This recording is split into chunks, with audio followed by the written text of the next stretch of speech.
CM Chandrababu Naidu press meet, పలు అంశాలపై వివరణ.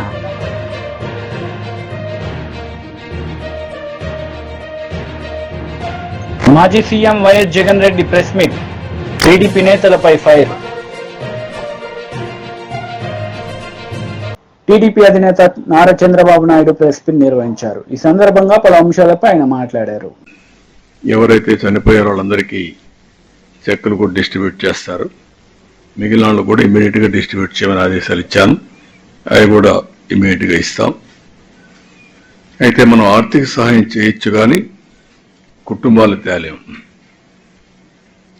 ఆ కుటుంబానికి ఎవరైతే ఆధారంగా ఉంటారో, ఎవరైతే ఆ కుటుంబానికి ఒక సెక్యూరిటీగా ఉంటారో వాళ్ళు మనం తేలేం.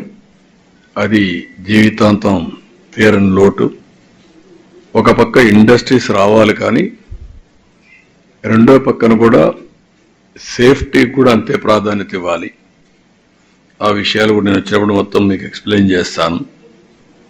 ఇక్కడ ఫార్మా కంపెనీలు మీరు చూస్తే వేపర్ క్లౌడ్ ఎక్స్ప్లోషన్,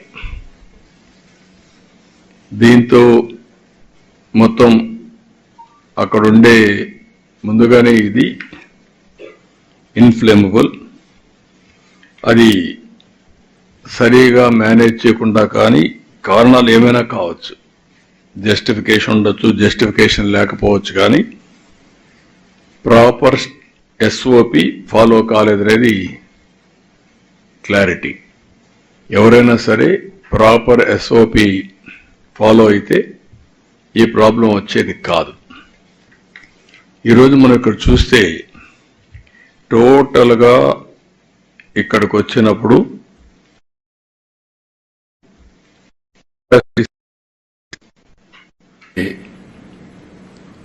అలా ఈ ఎస్సీజెడ్లోకి వస్తే అచ్యుతాపురంలో 1949 ఎకరాలు ఉంది. ఇక్కడ 95 ప్లాట్లు ఉన్నాయి. 66 ప్లాట్స్ లో ఇప్పటికే అలాట్ చేశారు. అందులో 36 వచ్చాయి, 26 పనిచేస్తున్నాయి. ఇది మొత్తం ఇదే కాకుండా ఇంకొక పక్కన కూడా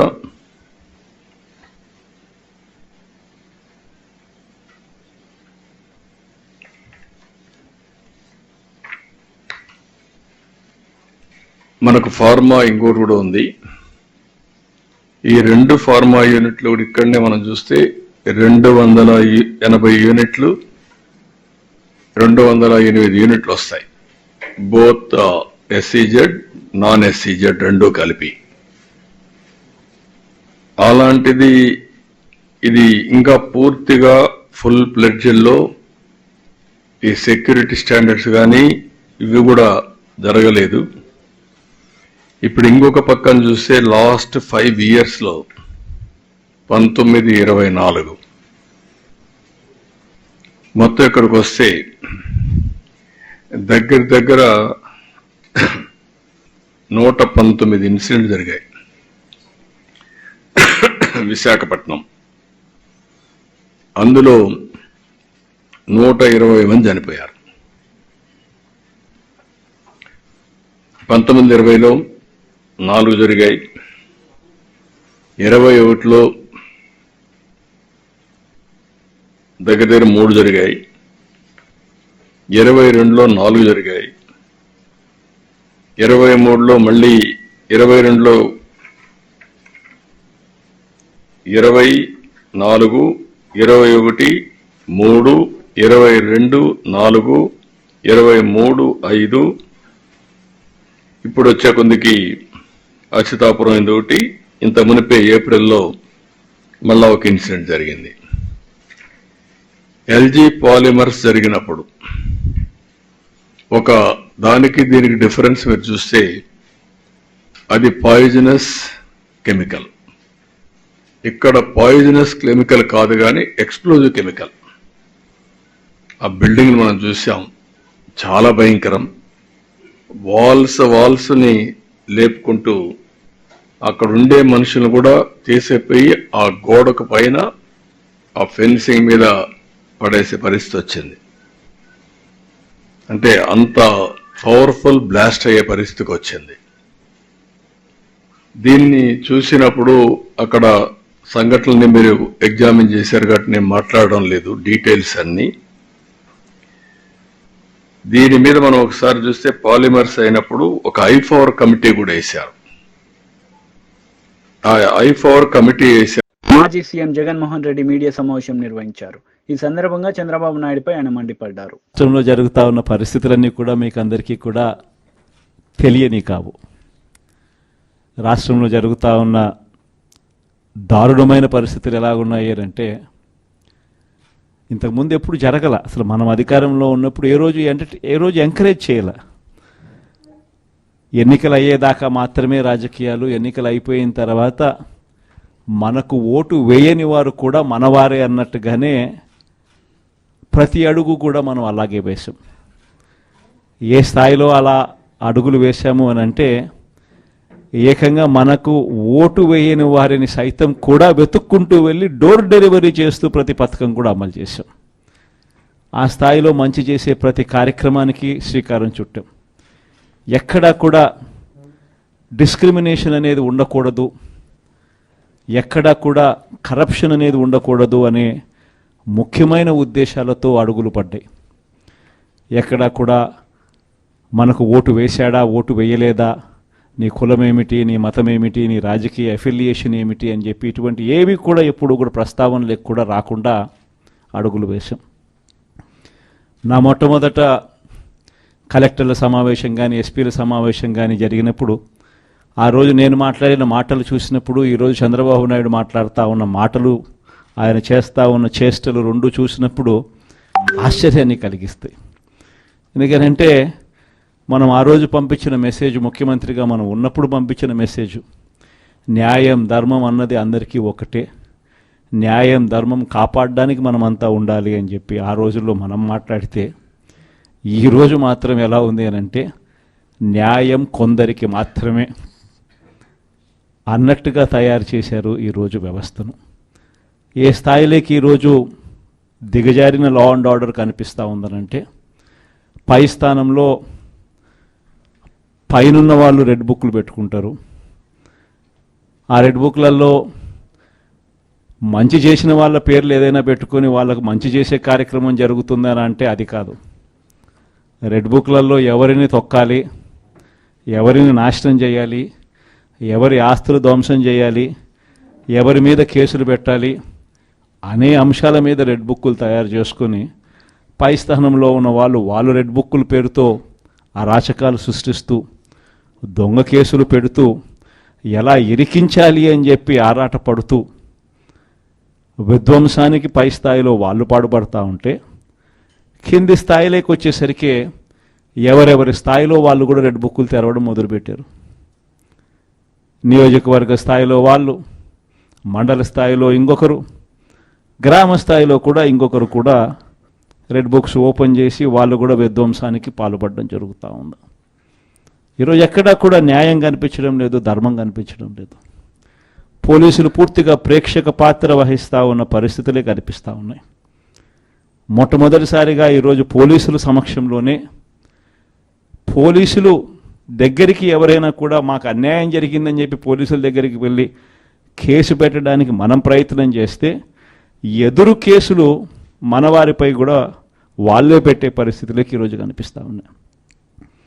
ఎలాంటి దారుణమైన పరిస్థితిలో ఈరోజు వ్యవస్థలు కూడా ఉన్నాయనంటే అన్ఫార్చునేట్గా మనకు ఒక ఈనాడు, ఒక ఆంధ్రజ్యోతి, ఒక TV5 ఇలాంటి గోబుల్స్ ప్రచారం చేసే మాధ్యమాలు కూడా మన దగ్గర లేవు. నాకు ఆశ్చర్యం అనిపించింది మనం చూస్తూ ఉంటే పెద్దిరెడ్డి రామచంద్రారెడ్డి గారి మీద జరుగుతూ ఉన్న పరిణామాలు. అసలు ఎక్కడో పేపర్లు ఏదో కాలిపోయాయి అంటే ఏదో ఆఫీస్లో, అధికారంలోకి వచ్చిన తర్వాత 2 నెలల తర్వాత ఏదైనా ఆఫీస్లో పేపర్లు కాలిపోతే లేకపోతే ఏదైనా కారణం చేత ఆ పేపర్లు కాలిపోతే ఆ పేపర్లు కాలిపోయిన దానికి రామచంద్రారెడ్డికి ఏం సంబంధం? ఎవరు అధికారంలో ఉన్నారు, ఎవరి గవర్నమెంట్లో ఉన్నారు? అందులో ఒక చోట పేపర్లు కాలిపోతే కింద ఆఫీసులలో పేపర్లు దొరుకుతాయి, పైన కలెక్టర్ల ఆఫీసులలోనూ పేపర్లు దొరుకుతాయి, ఆర్డీఓ ఆఫీసులలో పేపర్లో కాలిపోతాయి, ఎంఆర్ఓ ఆఫీసులలో పేపర్లు దొరుకుతాయి, ఎంఆర్ఓ ఆఫీస్లో దొరుకుతాయి, పైన కలెక్టర్ల ఆఫీసులో దొరుకుతాయి, పైన దాంతకన్నా. మాజీ మంత్రి హరీష్ రావు మీడియా సమావేశం నిర్వహించారు. ఈ సందర్భంగా పలు అంశాలపై ఆయన మాట్లాడారు. నాడే రుణం మాఫీ చేస్తా అని చెప్పినావు, కానీ ఈరోజు ఏం చేస్తున్నావు? రైతుల రుణం తీరుస్తా అని చెప్పి రైతులతోని రణం చేస్తా ఉన్నాడు ఈ రేవంత్ రెడ్డి గారు. అన్నదాతకు అన్యాయం చేసినోడు ఇలా ఎప్పుడు కూడా బాగుపడడనే చరిత్ర చెప్తుంది. ఎద్దేడ్చిన వ్యవసాయం బాగుపడదు, రైతు ఏడ్చిన రాజ్యం బాగుపడదని చెప్పి చరిత్ర మనకు చెప్పింది. కానీ ఇలా రేవంత్ రెడ్డి గారు ప్రభుత్వం ధర్నా చేస్తే, తమ హక్కులను అడిగితే, రుణమాఫీ కాలేదని ప్రశ్నిస్తే ఇలా అక్రమ కేసులు పెట్టి రైతుల్ని వేధిస్తూ ఉన్నారు. చివరికి జర్నలిస్టుల మీద కూడా దాడులు చేయడం అనేది చాలా తీవ్రమైనటువంటి విషయం. మాది ప్రజారాజ్యం అని గప్పాలు కొట్టినావు కదా రేవంత్ రెడ్డి. నీ ప్రజారాజ్యం అంటే, నీ ఇందిరమ్మ రాజ్యం అంటే అణిచివేయడమేనా? ఇందిరమ్మ రాజ్యంలో నిరసన చేసిపోయే హక్కు ఉండదా? ప్రజా పాలనలో రైతులు తమ బాధల్ని చెప్పుకొని తమ నిరసన చెప్పే హక్కు రైతులకు ఉండదా అని చెప్పి ఈరోజు రేవంత్ రెడ్డి గారిని నేను ప్రశ్నిస్తా ఉన్నా. ఈ దుర్మార్గపు చర్యలను బీఆర్ఎస్ పార్టీ పక్షాన మేము తీవ్రంగా ఖండిస్తా ఉన్నాం. నువ్వు ఎన్ని కేసులు పెట్టినా, ఎన్ని ఆంక్షలు పెట్టినా, చివరి రైతుకు రుణమాఫీ జరిగేదాకా బీఆర్ఎస్ పార్టీ ప్రధాన ప్రతిపక్షంగా నీ వెంట పడుతూనే ఉంటుంది, రైతుల పక్షాన పోరాటం చేస్తూనే ఉంటుంది అని చెప్పి రేవంత్ రెడ్డి గారి ప్రభుత్వాన్ని హెచ్చరిస్తా ఉన్నాం. పోలీసులు కూడా చట్ట ప్రకారంగా మెదులుకోవాలి తప్ప చట్టాన్ని అతిక్రమించి ఈ ప్రభుత్వానికి కొమ్ము కాయొద్దని కూడా పోలీసులకు కూడా మేము హితవు పలుకుతా ఉన్నాం. ఎందుకంటే ప్రజాపాలన అంటే స్వేచ్ఛ ఉంటుంది అనుకున్నారు అందరు. ఇవాళ నీ దగ్గర స్వేచ్ఛ ఎక్కడున్నది? నీ ప్రజాపాలన గుట్టు రట్టయిపోయింది. నీ ప్రజాపాలనలో నీ అబద్ధాలను, నీ మోసాలను నిలదీస్తే అన్ని కేసులు అక్రమంగా నిర్బంధించుడు తప్ప ఇంకోటి ఏం కూడా ఈరోజు ప్రజలకు కనబడతలేదు. సో మిత్రులారా, ఈరోజు యాదాద్రి లక్ష్మీనరసింహస్వామి దర్శనానికి మేము వచ్చాం. మీ అందరికీ కూడా తెలుసు ఏం జరిగిందో కూడా మీ అందరికీ తెలుసు. ఈ రాష్ట్రంలో డిసెంబర్ 7వ తేదీన మా ప్రభుత్వం అధికారంలో వచ్చిన వెంటనే ఏకకాలంలో 2 లక్షల రుణమాఫీ చేస్తామని చెప్పింది రేవంత్ రెడ్డి గారా కాదా? ఏమైంది? డిసెంబర్ 7 ఎందుకు చేయలేదు నువ్వు? డిసెంబర్ 9 నాడు రుణమాఫీ చేస్తా అన్నావు, డిసెంబర్ 7 నాడే గద్దెకెక్కినావు, కానీ రుణమాఫీ మర్చిపోయినావు నువ్వు. ఈరోజు నువ్వు ఆనాడు ఎన్నికల ముందేమో, అసెంబ్లీ ఎన్నికల ముందు 6 గ్యారంటీలు హామీలతో ప్రజల్ని మోసపుచ్చినావు. పార్లమెంట్ ఎన్నికలు వచ్చేసరికి నీ 6 గ్యారంటీలను హామీలు ప్రజలు నమ్ముతలేరని చివరికి ఈయన గారు దేవుడి మీద ఒట్లు పెట్టే కార్యక్రమం స్టార్ట్ చేశాడు. ఏ ఊరికి పోతే ఆ ఊరు దేవుడి మీద ఒట్టు పెట్టి, దేవుడా నీ మీద ప్రమాణం చేస్తున్నా 15 ఆగస్టు లోపు రుణమాఫీ చేసి తీరుతా అని చెప్పి ఈయన గారు చెప్పుకుంటూ వచ్చిండు. దాంట్లో భాగంగా యాదాద్రి లక్ష్మీనరసింహస్వామి మీద కూడా ఒట్టు పెట్టిండు కదా. లక్ష్మీనరసింహస్వామి తెలంగాణ కొంగు బంగారం, ఎంతో మహిమగల్ల దేవుడు. ఆయన మీద ఒట్టి పెట్టి మాట తప్పితే అది క్షమించరానటువంటి నేరం. అందుకే ఈరోజు ఆ దేవుని దగ్గరికి వచ్చినాం. ఆ దేవుడి మీద ప్రమాణం చేసి నువ్వు మాట తప్పినావు. పాలకుడే పాపం చేస్తే, పాలకుడే మాట తప్పితే ప్రజలకు, రాష్ట్రానికి అరిష్టం వాటిల్లొద్దని ఈరోజు యాదాద్రి లక్ష్మీనరసింహస్వామిని వేడుకోవడానికి వచ్చినాం. ఈ పాపాత్ముని, ఈ దుర్మార్గుణ్ణి, ఈ దివాలాకోరు ముఖ్యమంత్రిని క్షమించండి. పాపం రేవంత్ రెడ్డి చేస్తే శిక్ష ప్రజలకు పడొద్దని, ఈ తెలంగాణ ప్రజలను చూసి ఈ రేవంత్ రెడ్డిని క్షమించండి, తెలంగాణ ప్రజల్ని దీవించండి అని చెప్పి యాదాద్రి లక్ష్మీనరసింహస్వామిని మేము వేడుకున్నాం. ఆయన పాదాల చెంతకు మేమందరం కూడా రావడం జరిగింది. మీకు తెలుసు మిత్రులారా, ఏం చెప్పిండు ఆ రోజు యాదాద్రి లక్ష్మీనరసింహస్వామి మీద? ఇదే నల్గొండ జిల్లాలో భువనగిరి పర్యటనలో ఆయన గారు ఇక్కడికి వచ్చినప్పుడు ఏమన్నాడు రేవంత్ రెడ్డి గారు? అటున్న సూర్యుడు ఇటు పొడిచినా, ప్రపంచం తలకిందులైనా, ఏది ఏమైనా, ఎవడున్నా ఎవడు పోయినా 15 ఆగస్టు లోపు రుణమాఫీ చేసి తీరుతా అని రేవంత్ రెడ్డి చెప్పలేదా? మరి అయిపోయింది కదా 15 ఆగస్టు. ఆనాడేమో అసెంబ్లీ ఎన్నికల బొత్స సత్యనారాయణ మీడియా సమావేశం నిర్వహించారు. ఈ సందర్భంగా పలు అంశాలపై ఆయన మాట్లాడారు.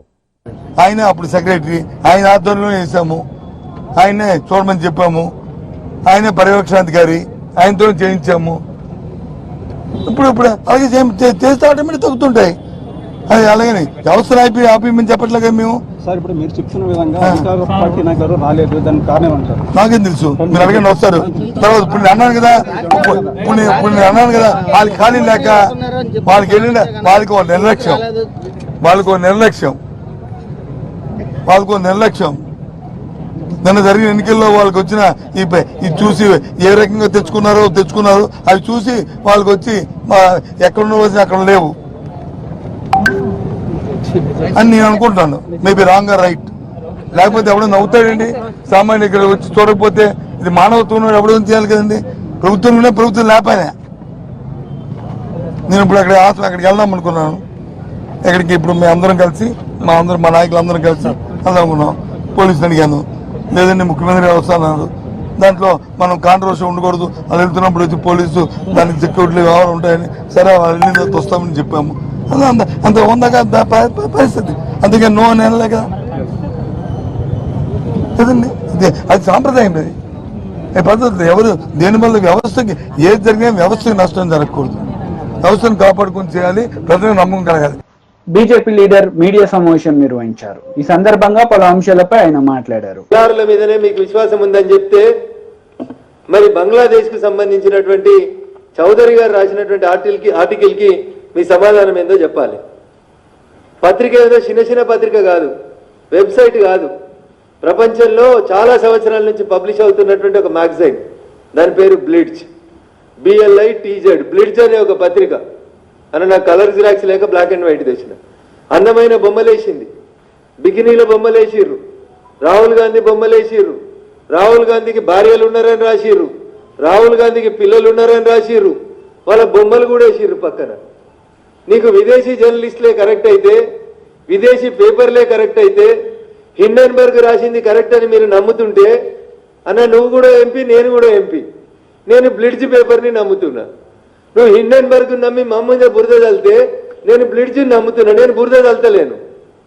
మీరు చూసుంటారు రాహుల్ గాంధీ గారి మ్యాగజైన్, చూడకపోతే నేను పంపిస్తా, రేవంత్ రెడ్డి గారికి కూడా పంపిస్తా.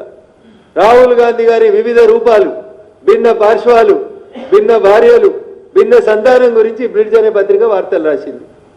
దీనికి కూడా సమాధానం చెప్పుండ్రి. హిండెన్బర్గ్ నమ్మిన మీరు బ్లిడ్జ్ని నమ్మడంలో మీకు ఏమైనా అభ్యంతరం ఉందా? Then what is the criteria and credibility of Hindenburg? What is the criteria and credibility of Blitz? ఏ దేశంలో కన్నా పోయి అడుగుదాం, ఉన్నదా లేదా?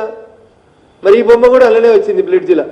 ఇదెవరో రాహుల్ గాంధీ చెప్పాలి. ఈ బొమ్మలు ఉన్న వాళ్ళకి నాకేం సంబంధం లేదంటాడా, లేదా నా భార్య అంటాడా, నా గర్ల్ ఫ్రెండ్ అంటాడా, లేదా సుప్రీంకోర్టు చెప్పింది living together is not an offence, so I'm living together with somebody else అంటారా?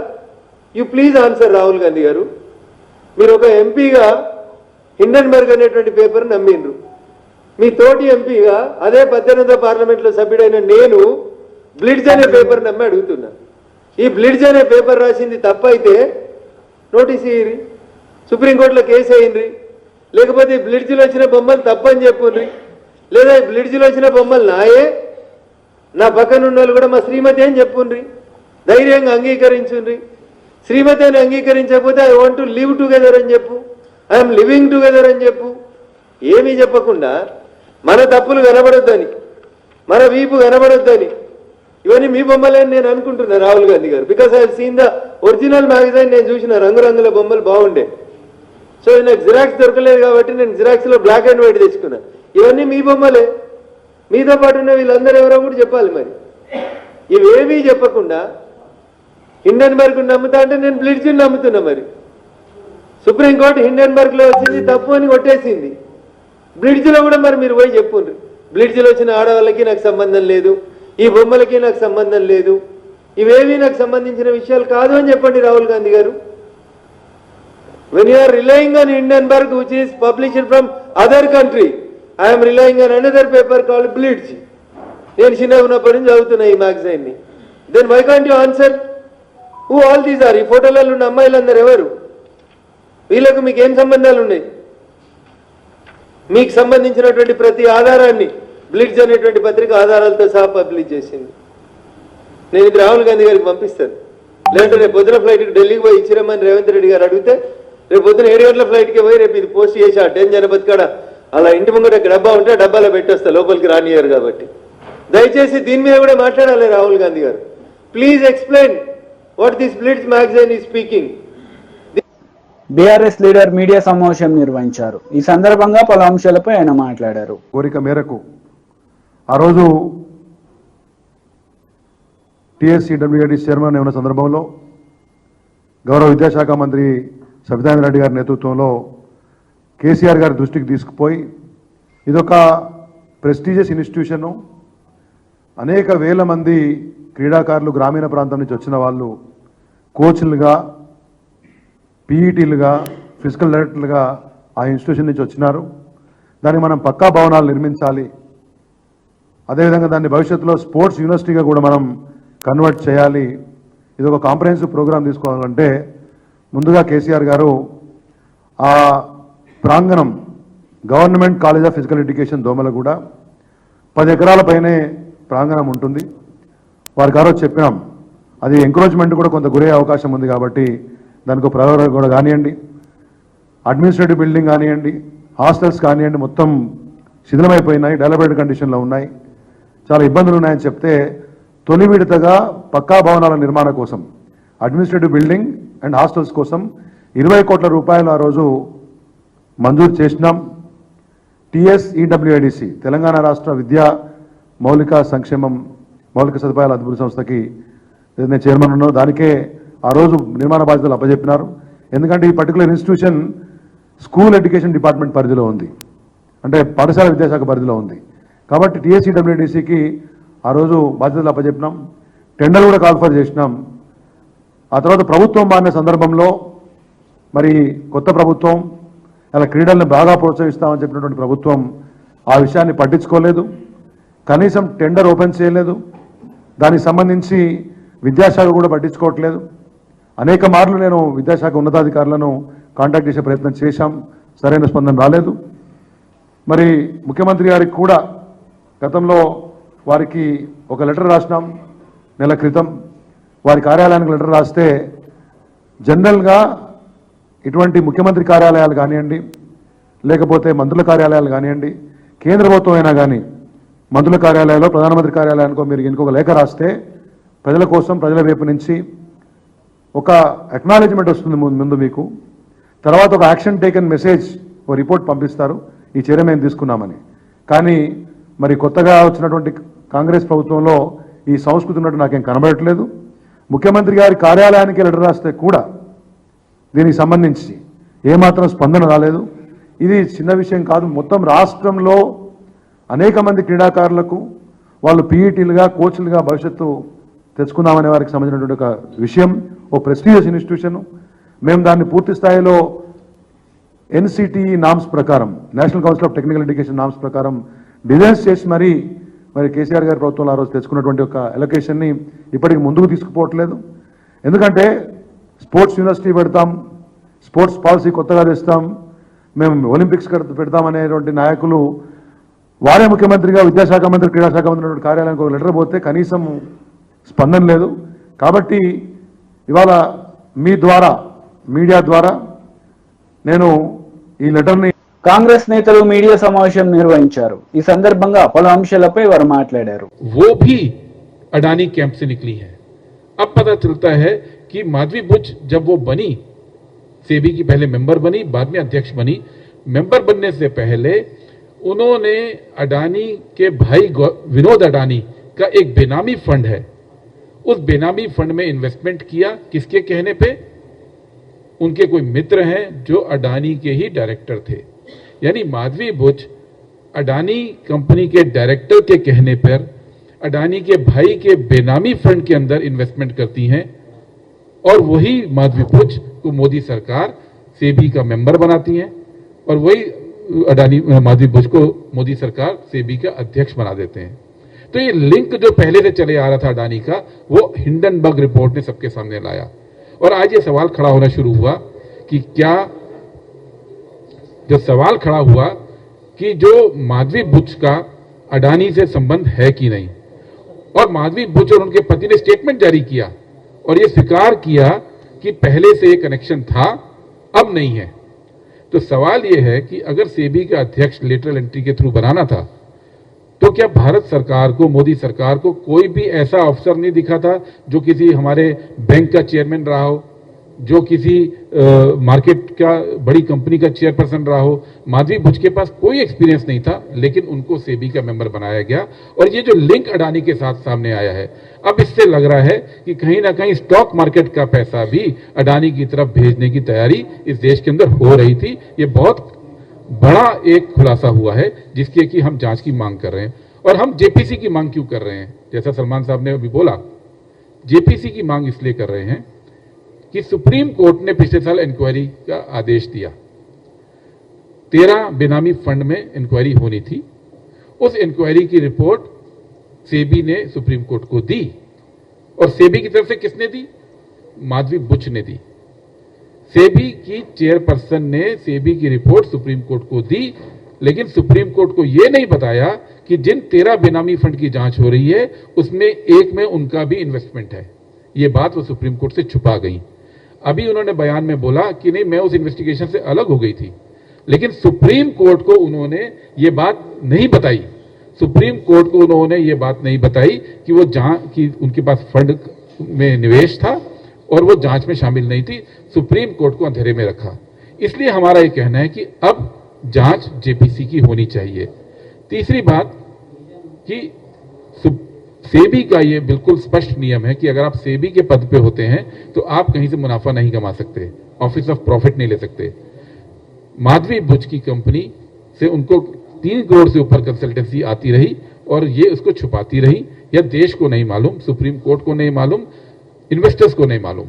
ये बहुत बड़ा वायलेशन है जिसकी वजह से उनकी जो इंटीग्रिटी है उसके ऊपर सवाल उठता है। और अगर सेबी जैसी संस्था जिसका काम है कि मार्केट में कोई गड़बड़ ना कर पाए, सेबी जैसी संस्था जिसका काम है कि जो मार्केट में बड़ी बड़ी कंपनियां हैं उनके डायरेक्टर्स, उनके వార్తలు ముగించే ముందు ముఖ్యాంశాలు మరోసారి. CM Chandrababu Naidu press meet, పలు అంశాలపై వివరణ.